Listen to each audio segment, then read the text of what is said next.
Posibleng maging mga pinuno ng ilang komite sa Senado para sa 20th Congress. Ipinahagi ni Senador Jinggoy Estrada habang si Senador Juan Miguel Zubiri nagdayag ng pagiging bukas na maging miyembro naman ng minorya. Si Daniel Manalasta sa sentro ng balita. Kahit hindi pa man nagbubukas ang sesyon para sa 20th Congress, pero may pinalutang na si Senate President Pro Tempore Jinggoy Estrada na mga komite na posibleng pamunuan ng ilang senador.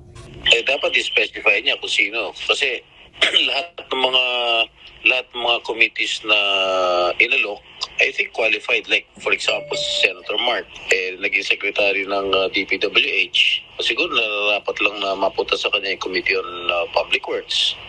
Meron din si Senator Erwin Tulfo, galing siya sa DSWD. Siguro nararapat lang na ibigay natin sa kanya yung Committee on Social Services. Si Senator Pamakino, ang kanyang advocacy, education. Siguro dapat natin ibigay yung Committee on Basic Education sa kanya.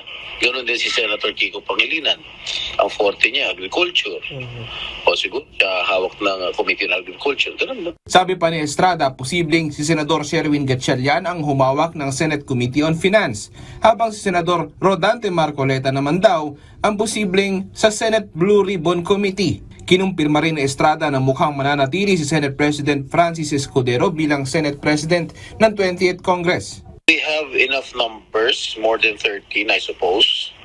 And I think Senate President Chis Escudero is already secured of having his next term as Senate President. Siguro we'll just give notice na lang na we have more than 13 votes.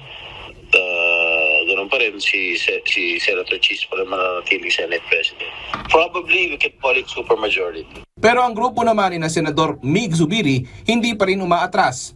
Subalit kinumpirma ni Zubiri na bukas siya maging miyembro ng minorya. Di wow. Congratulations. Pagka ganun. Anything can still happen, guys. Anything can still happen. Still I mean, there's 2 weeks to go. Maybe one of the blocks there will see us. So, we're not saying it's a done deal. Yeah.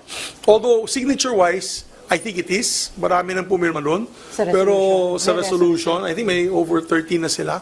But anything can still happen. Tanggap namin.